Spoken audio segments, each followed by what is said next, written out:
This is Matt with Walking the Financial Highline with Highline Financial Coaching. I'm excited this week. All of my kids got back into school. So we're going to do a little back to school episode on how to get back on top of your finances after the kids go back to school. So, how to recoup from your summer. Some of you guys may have had an epic summer and some not so epic and want to turn your next summer into an epic summer. So we're going to talk about how to reestablish your budget, get back on top of things. So hang on, buckle your seatbelt, and we look forward to helping you get back into that routine and back on top of your budget and finances. So first of all, we want to review your summer spending.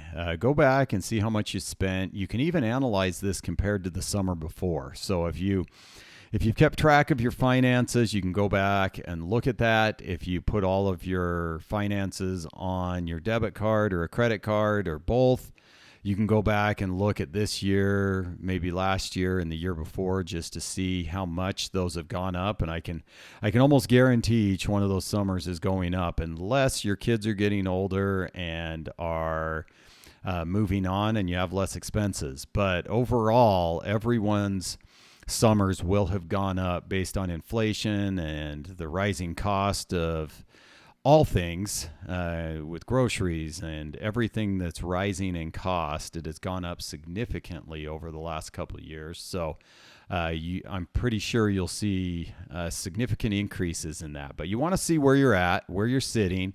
You can also compare it to the months during school to see if there was an increase. Now, in our household, we spend a lot more during the summer on food and groceries and activities, because we're helping the kids stay entertained and fed, and we have friends over all the time, and there's a lot of food going out of our house. So it seems like our food bill is more than our mortgage most of the time. So we want to take a look at that and review the summer spending. Number 2, you want to create a post-summer budget.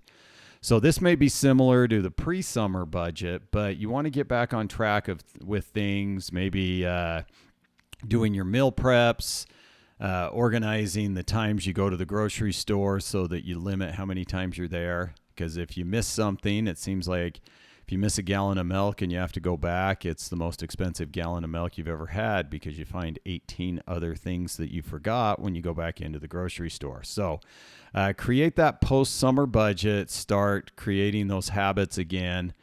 And then the third one, revisit your financial goals. What are those goals? Are you looking to build a house, or are you looking to buy a new car or furniture, or get into investment properties, or up your 401k plans or your kids' college funds?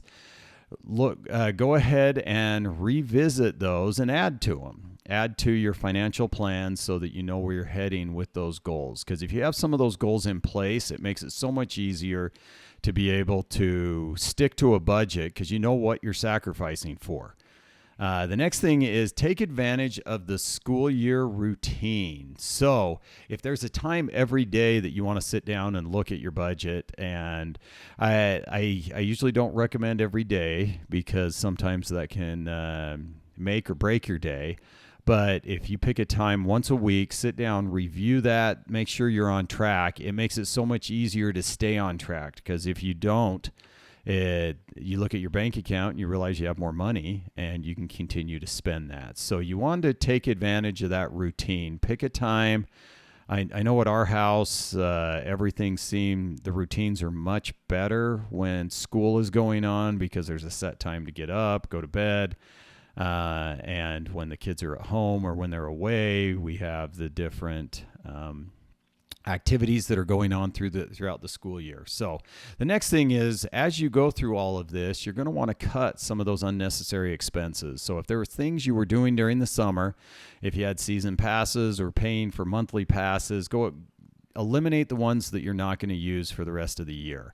Also, this may be a good time for you to look at your home and auto insurance, look at your health insurance, look at your phone bill, look at your cable bill, look at some of those things that you can cut right now to make your budget more friendly. There may be some things that you want to add where I just talked to somebody recently that is adding something for the football season. So you may want to add to your cable, or you may have lessons for your kids, piano lessons, sport lessons, any of those may be picking up. So you want to make sure that you can cut any of the unnecessary expenses to be able to take care of the necessary expenses. So, and finally, you want to put a plan together for the future.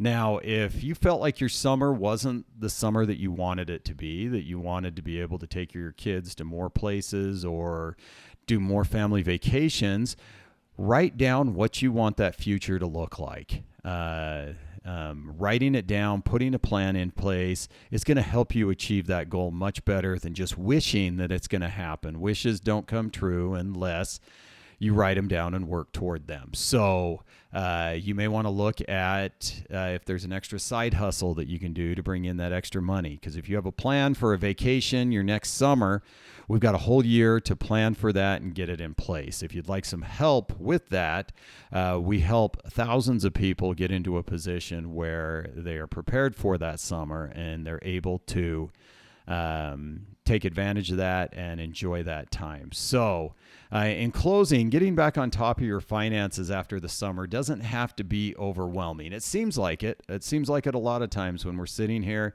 looking at it, wondering how we're going to make it over the next couple months. With a little bit of planning and some smart adjustments, you can set yourself up for that. And again, here at Highline Financial Coaching, we help people get into that position, set up your financial goals, and help you achieve those 3 to 4 times faster than you would on your own. So we'd love to help you out or give you one of our complimentary consultations and see where you're at and go from there. So this is Matt with Walking the Financial Highline. I wish you guys all the best of luck getting your kids back in school or getting back into those routines and improving your finances to where you want them. So again, have a great day, and I look forward to hearing from you. Thank you.